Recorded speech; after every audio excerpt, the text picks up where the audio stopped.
Namaskar, Om Shakti Hrim Namah Shivaya, Om Namo Narayana. The Agni Purana, Part 4. Dynasties. Brahma was born from Vishnu's navel. Brahma's son was Maharishi. Maharishi's son Kashyapa, and Kashyapa's son Vivasvana. From the line was descended Purana, and Purava's descendants were the kings of the Surya dynasty. Solar dynasty. Brahma also had a son named Atri, and Atri had a son named Soma. Soma performed a Rajasura Yajna, royal sacrifice. Having performed the sacrifice, Soma became the ruler of all the worlds.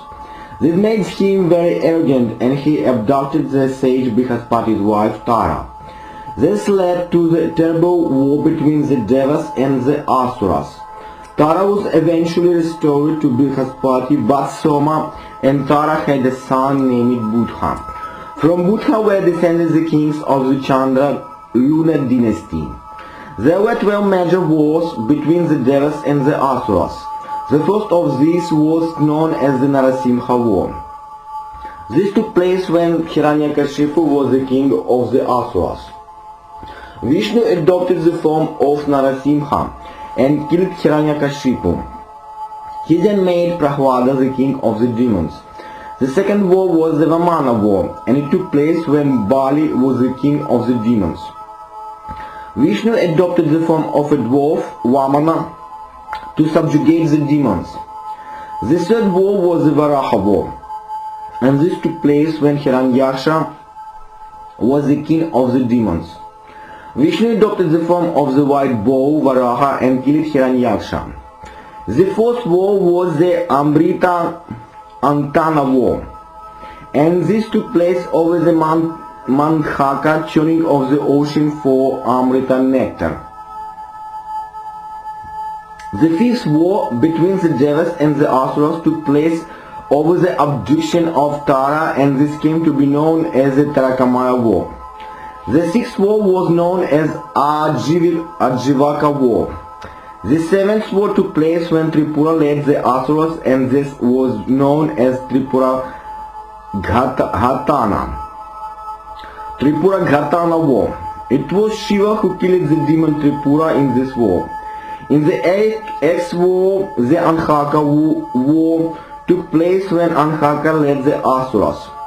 It was Vishnu who engineered that Anhaka be killed when Anhaka expressed a desire to abduct Shiva's wife.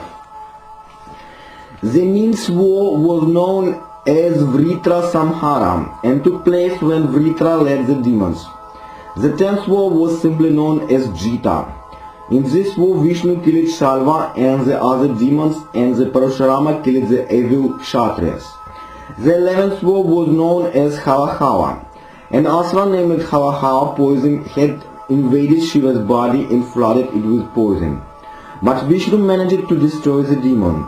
In the 12th war, known as Kauhava, Vishnu destroyed an asura named Kauhava. Tumult. Dhanvantari was a physician of the gods, and he taught Sushruta the art of Ayurveda. The Agni Purana now describes what the sage Sushruta had learned, that is, the treatment for various diseases. This does not simply mean the treatment of human illness. There is a section known as Vriksha Ayurveda, which describes what the trees are to be planted where. It describes how a garden is to be constructed and maintained. The chapters of medicine also describe the treatment of elephants, horses and cattle. The mantras, incantations, which are the remedy for the snake poison, are also related. Thereafter, the Agni Purana has many chapters on literature and grammar. It describes the different types of chanda matters and chandas that are used in poetry. Next, it discusses the alphabet. There are 64 letters Varna in the alphabet, of which 21 are vowels, Svara Varna. There are 3 tones Svara, in which the letters of the alphabet may be uttered. The names are Udatta, Anudatta and Svarita. There are 8 places from which the letters may be pronounced. These are chest, the throat, the head, the back of the tongue, the teeth, the nose, the lips and the palate. Pronunciation should be clear and audible. They should not be nasal and mumbled. The Agni Puranas then discuss the alamkaras, rhetoric that are used in poetry and plays. Poetry is entirely different from the Shastras, sacred text, and Itihasa, history. The sacred texts are full of words and historical texts are full of narration of incidents that took place. But that does not constitute poetry. Real men are difficult to find on this earth. Among these real men, it is difficult to find men who are learned. Among the learned men, it is not easy to find some who have a poetic sense. And among those who have a poetic sense, it is difficult to find a few who can compose poetry. Poetry is impossible without a knowledge of the rules of poetry, and even more important without a sense of feeling. Sanskrit is the language of the gods. The language of humans is Prakrita. Poetry can be either in Sanskrit or in Prakrita. There are three types of poetry. This is a Gadya, Padya, or Mishra, mixture of two. Gadya is a prose, Padya is a poetry. Genuine poetry is however only Padya. Gadya can be of three types. Prose, Churnaka, Utkalika and Vritagankhi. Churnaka prose is easy on the ears.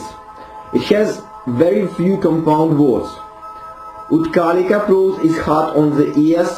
It is full of compound words. Vritagankhi prose is somewhere between Churnaka and Utkalika. An epic must always be split into sections, sarga. It has to be written in Sanskrit, also some mixture of Sanskrit words with Prakrita ones is permissible. The theme of an epic must always be good, and historical elements may be introduced if the author so desires. Literature is useless without the flavor of sentiments, rasa. There are 9 sentiments that are used. The first is hasya rasa, humor. The second is karuna rasa, pathos. The third is raudra rasa, that which is wrathful or inspiring.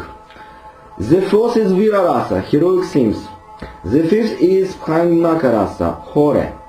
The sixth is bibhasthan rasa, vulgar or obscene themes. The seventh is abhuta rasa, that which is strange. The eighth is a shanta rasa, placidity. The ninth is a shringara rasa, amorous themes. But the sentiments must be used with feeling. Without feeling, all literature becomes mediocre. Particularly in a play, sentiments can be supplemented with skills, Kaula. These skills are normally associated with women, and there are 64 of them. The more important ones are singing, playing musical instruments, dancing, acting, drawing, making garlands, sewing, hairdressing, and using magic. Grammatical rules of Sankhya and Samasa, rules for forming compound words, are next described. The difference between the two is that the Sankhya, the two words that are being joined, retain their original sense in the compound word.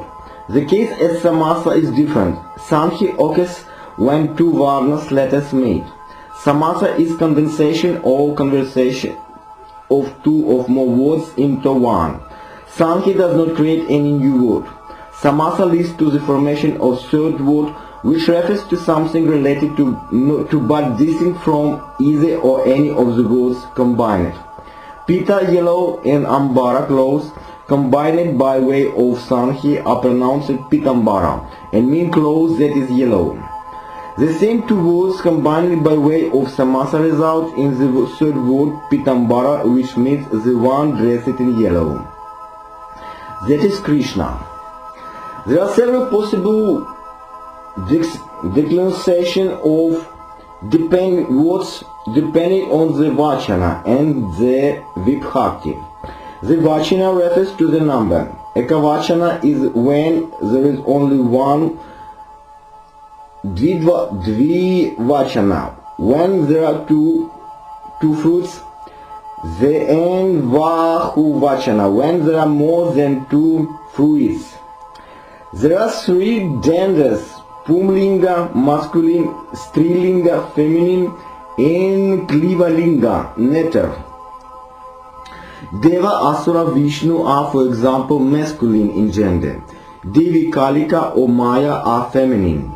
Pushpa, flower or flower fruit, are neter. There are 6 Karakas cases and 7 Vibhaktis case endings.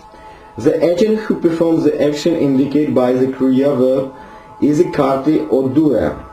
To the Karti Karaka or nominative case, the Pradhama Vibhakti or first case ending is attached. The object of the action is a karma, and the Karma Karaka or objective case. The second Dvitiya case ending is attached. The means of instruments by which the action is performed takes on the Karana Karaka or instrumental case, and the third Tritiya case ending. When a gift is given irrevocably, the recipient takes on the Sampradaka Karaka or dative case, and the case ending in question is force. That which is the source of something takes on the Apadana Karaka or ablative case, and the fifth Panchamic case ending. When there is a relation of possession, the possessor takes on the Shastri Vibhati 6th case ending. There is no counterpart of the possessive case of English grammar because the relation of possession is not directly related to the verb Kriya and therefore to the doer Karaka. In case of the location in which the action takes place, the Karaka is Abhikaraka, locative case, and the case ending the 7th Saptani. Destruction. Periodically prolonged destruction take place. A destruction comes at the end of 4,000 yugas on earth. For 100 years there are no rains and there is widespread drought. Therefore Vishnu used the rays of the sun to drink and dry up all the waters that are on earth. 7 different suns appear in the sky and they burn up the 3 worlds of heaven, the earth and the underworld. The earth becomes as flat as the back of a turtle. The breath of the great snake Shesha are also serves to burn up the 3 worlds. After the 3 worlds have been burned up, dark clouds full of thunder and lightning appear in the sky. For 100 years it continued to rain. The rain puts out the fires that have been raging. From Vishnu's breath are created tremendous winds, and these drive away the clouds. But there is water everywhere, and Vishnu sleeps on these waters. For entire Kalpa he sleeps. The sage then prayed to Vishnu for the 3 worlds to be created yet again. When human beings die, the physical bodies are given up, but they acquire new bodies that are known as Ativahika bodies. In these bodies they are brought to Yama's abode by Yama's servants. Living beings other than human are not brought to Yama. Yama then decides whether the dead person should go to heaven or to hell. After he has served his time in heaven or in hell, he is born again. Yama further decides what living being the person should be born as, depending on the action in his past life. And so the circle of birth, death and rebirth goes on and on. Since he keeps tally of all good deeds and all sins, Yama is also known as the god Dharma. Those who have done good deeds are rewarded by Yama and those who have committed sins are punished. Chitragupta is the Yama's accountant. He keeps the account of all punya and papa. There are 28 circles of hells with many hells located in each circle. A sinner may have to go to more than one hell depending on the sins that he has committed. Some sinners are boiled in oil, others are pierced with spears, and still others are whipped. Some sinners are fed heated iron balls, others are fed blood and rubbish. There are also machines for torturing sinners. Terrible birds eat up some sinners. Other sinners have their heads cut off. When it is time to be reborn, the killer of a Brahmana is born as a deer, dog, pig or camel. A drunkard is born as donkey. A stealer of a goat is born as womb or an insect. A killer of a Brahmana may also suffer from tuberculosis. A drunkard will have teeth like a dog, and a stealer of gold will have malformed nails. A stealer of food is born dumb. A person who has stolen the property of Brahmanas is born as a Rakshasa and lives alone in the forest. A stealer of fragrant skins is born as a mole. One who steals food grains is born as a rat. One who steals animals is born as a goat. One who steals milk as a cow. One who steals means of transport as a camel. One who steals fruit as a monkey, and one who steals meat as a vulture. A stealer of clothes is born as a crane, and a stealer of salt as a cricket. Yoga. Yoga is a way to circumvent the misery of life. True knowledge is that which informs one about the true nature of Brahman or Paramatman. The Atman or Jivatman is that which characterizes an individual.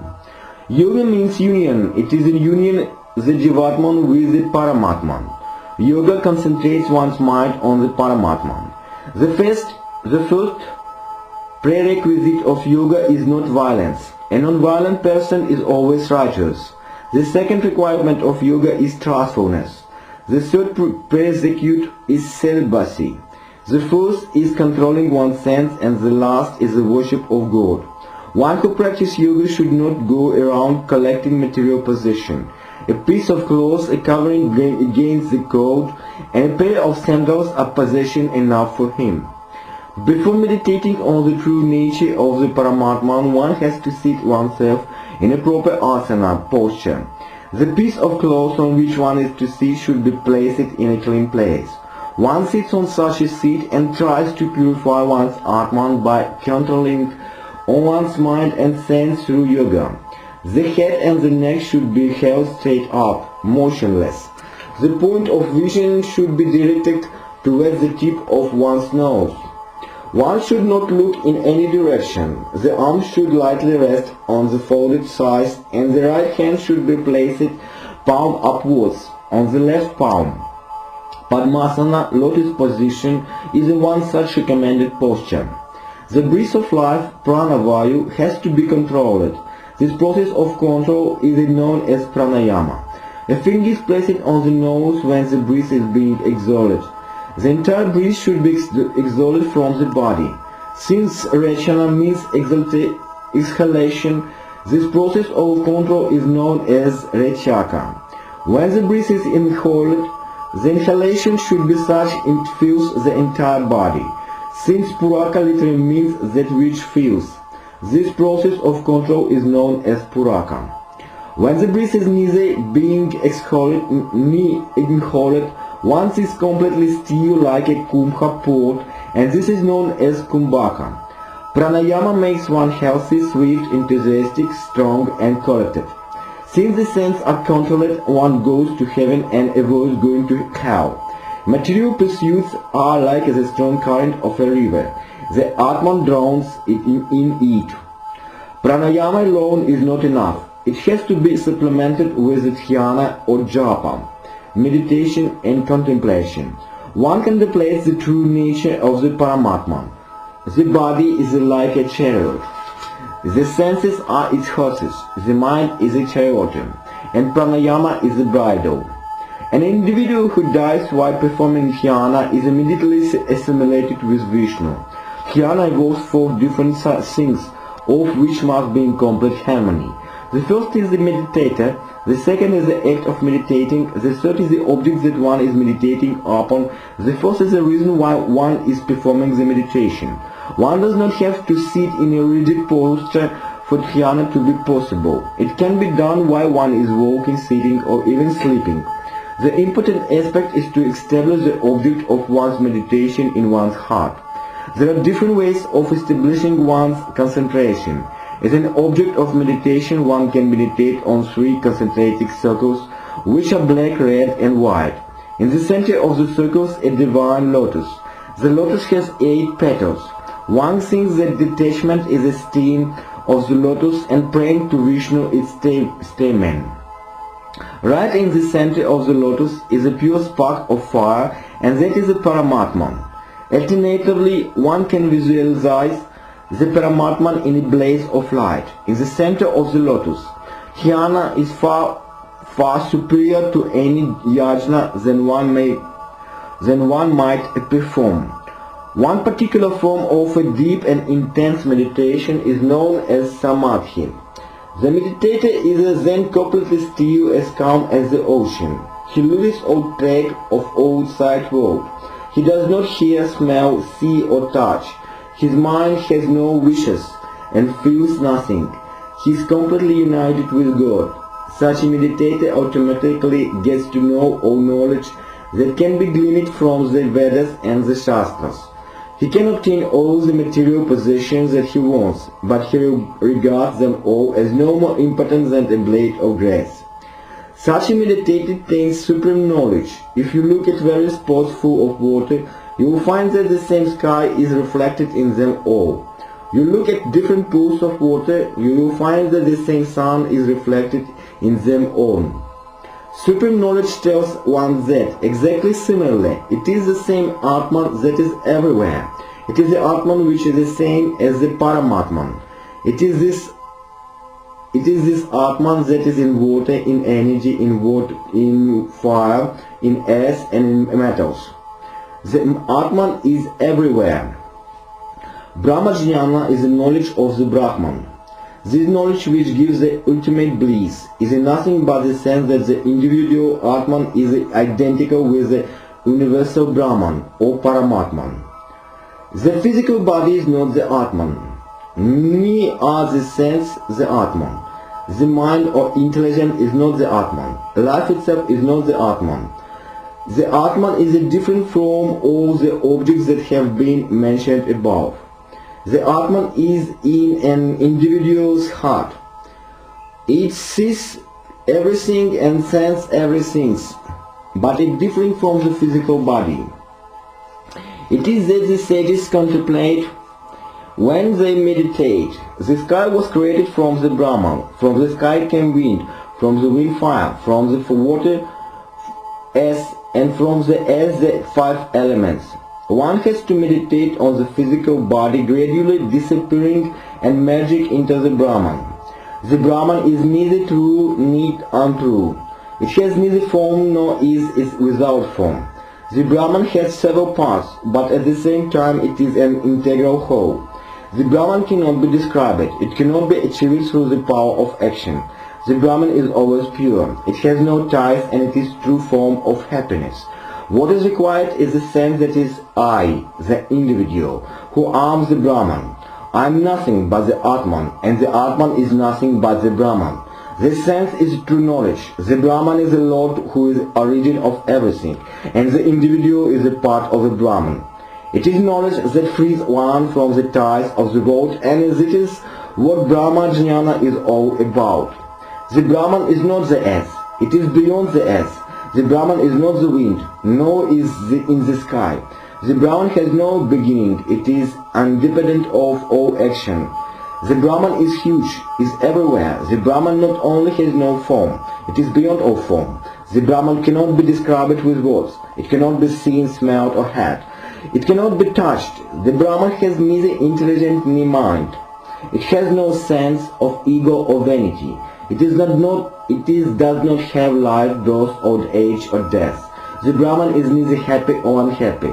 It does not feel hungry or thirsty. It cannot be measured. At the same time, it is both nothing and everything. Life has 5 possible ends. By performing yajna, one can attain heaven. By performing tapasya, one can become an ascetic. By performing action, one can attain Brahmaloka. By detachment from the material pursuit, one can merge oneself into nature. And by true knowledge, the individual gets absorbed into the divine essence. This is known as Kaivalya. Detachment means to withdraw oneself from the feeling of the sense. Asceticism means to withdraw oneself from the effects of all actions. And knowledge means the knowledge that the Atman is no different from the Brahman. This is known as Jnana Yoga. There are few people who attain this knowledge. One of those was Bharata. Bharata had done a lot of meditation in a place known as Salagrama, but he became very attached to the deer, and when he died thinking of the deer. The result was that in his next life Bharata was born as a deer, but the deer happened to be a Jatismara, that is remembered its early life. The deer eventually died and Bharata was again born as a Jatismara human, whom can remember his last life. The king of Subira was once traveling on a palanquin, and he wanted someone who would be his palanquin free of charge. The king's servant caught hold of Bharata to beat the palanquin, but Bharata moved slowly and could not keep up with other bears. The palanquin did not progress smoothly, and the king asked Bharata, "Why are you so tight? You have not been bearing my palanquin for long. Can you bear some toil? You look fairly strong to me." Bharata replied, "I am not strong, ni I am bearing your palanquin. I am not tight, no I am lazy. I am my Atman, and my Atman is not carrying you. See, my king, my feet are on the ground, my thighs are bone on my feet, and my body is balanced on my thighs. My shoulders are on my body, and your palanquin rests on my shoulders. But I am not my feet, thighs, body or shoulders. I am the Atman. The Atman is not carrying you. So why do you say that I am bearing you?" Bharata then instructed the king on the mysteries of true knowledge. The Atman was pure, everlasting, calm, without traits, and beyond natural characteristic.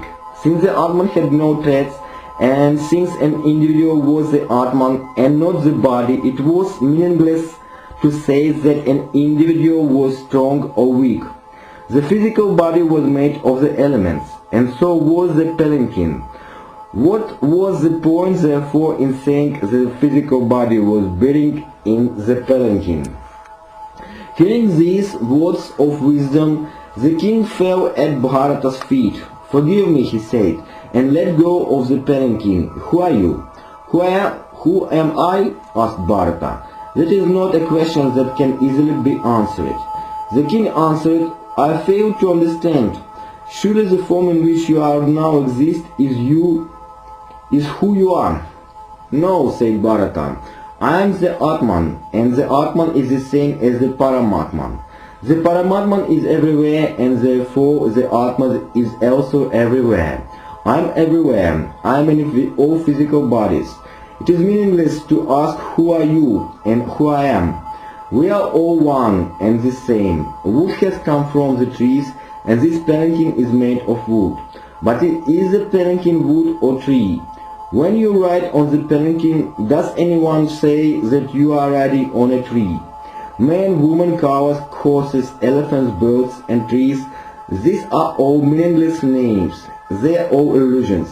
Everything is one and the same. I am everywhere. If there had been a place on an object where I do not exist, I could have answered the question of who I am. But since I am everywhere, I do not know how to answer your question. Tell me, king, are you your head, or your stomach, or is all of it you? But then, what will you call that which is distinct from your physical body? Think about what I have said." Bharata's words were so profound that the king immediately accepted Bharata as a teacher. And Bharata told the king the story of Ribhu and Nidakha. The sage Ribhu was Brahma's son. He was also extremely learned. Nidakha was Ribhu's disciple. After Ribhu has taught Nidakha what there was to be taught, Nidakha went to live in a city. After 1,000 years had passed, Ribhu went to the city to see how Nidakha was getting on. Nidakha worshipped his teacher and gave him all sorts of things to eat. After Ribhu has eaten, Nidakha asked him, "Are you satisfied?" "What do you mean?" asked Ribhu. The question of satisfaction would have arisen had I been hungry or thirsty. I am my Atman, and the Atman is always satisfied. So what is the point of asking me the question? I am a part of the Brahman that is omnipresent, and so you are. You are not distinct from me. We are both part of the same whole. I came to teach you this knowledge. Now that you have learned that the Brahman is everywhere, let me live. After another 1,000 years had passed, Ribhu came to city again and discovered that Nidakha no longer lived in the city. He had begun to live on the outskirts of the city. Why have you given up living in the city? Ribhu asked Nidakha. Because I do not like to live in the city where there is a king, replied Nidakha. Who is the king? asked Ribhu. Point him out to me in this procession that is past, and point out to me the subject. Nidakha said, the king is the one who is as tall as a mountain peak. He is the one who is riding the elephant. The ones who are walking are the subject. What do you mean? asked Ribhu. The Brahman is in the king and the Brahman is in the elephant. How do you distinguish one from the other? How do you say that one is riding the other? Is the king the physical body or the Atman? Is the elephant the physical body or the Atman? Who is riding on whom? I don't understand. This knowledge that the Atman is the same as the Brahman is known as Advaita. Ribhu taught this to Nidakha, and Bharata taught this to the king of Subira. This is knowledge that all elements are one and the same. It is only those who suffer from illusion who think that different elements and different beings have different identities. Om Namah Shivaya, Hare Krishna, Radhe Radhe.